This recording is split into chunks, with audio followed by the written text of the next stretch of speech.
পিতৃদেবের হাত ধরে 62 সালে সব ফেলে দিয়ে উনার পিতৃদেব মাখনলাল ভট্টাচার্য স্বর্গত শিক্ষক ছিলেন, 10 বিঘা জমি ছিল, শিবালয় মন্দির ছিল, বর্ধিষ্ণু পরিবার সব ফেলে দিয়ে এক কাপড়ে শুধু হিন্দু হওয়ার কারণে পশ্চিমবঙ্গে পালিয়ে আসতে হয়েছিলেন। শিক্ষক এই চন্দননগরের জুট মিলে ম্যানেজারের কাজ করে তার কন্যা পুত্রদেরকে মানুষ করেছিল। এই অনুভূতি আমার আছে।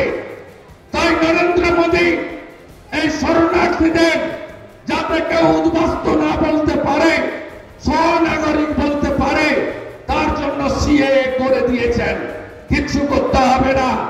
এই যে ফর্ম, এই ফর্ম অ্যানেক্সার 3 শিডিউল 1C কিচ্ছু লাগবে না, কোনো কাগজ লাগবে না। আপনারা এটাতে ফিল আপ করবেন, কাগজ লাগবে না।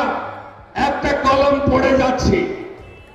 Annexure 3 schedule 1C certificate from a locally রেপুটেড community institution, সামাজিক সংস্থা। বুঝলেন তো?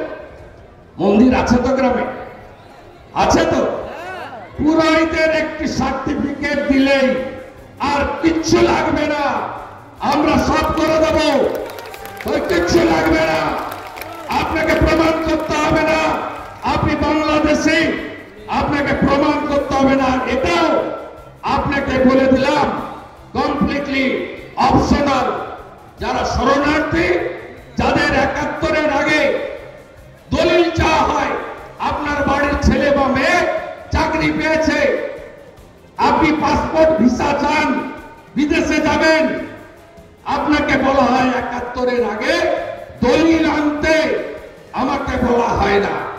এই অপমানের হাত থেকে বাঁচানোর লড়াই বি.আর. ঠাকুরের নেতৃত্বে 1945 সাল থেকে যে লড়াই হরিচাঁদ ঠাকুর, গুরুচাঁদ ঠাকুরের আদর্শ নিয়ে, বিশেষ করে মতুয়া নমশূদ্র সমাজ, রাজবংশী সমাজ পরবর্তীকালে বাঙালি হিন্দুরা করেছিলেন, তার কার্যকর করার মধ্যে দিয়ে নরেন্দ্র মোদীজি আমাদের স্বপ্ন পূরণ করেছেন। একজনের যদি নাগরিকত্ব যায়, আমি রেজিগনেশন দেব।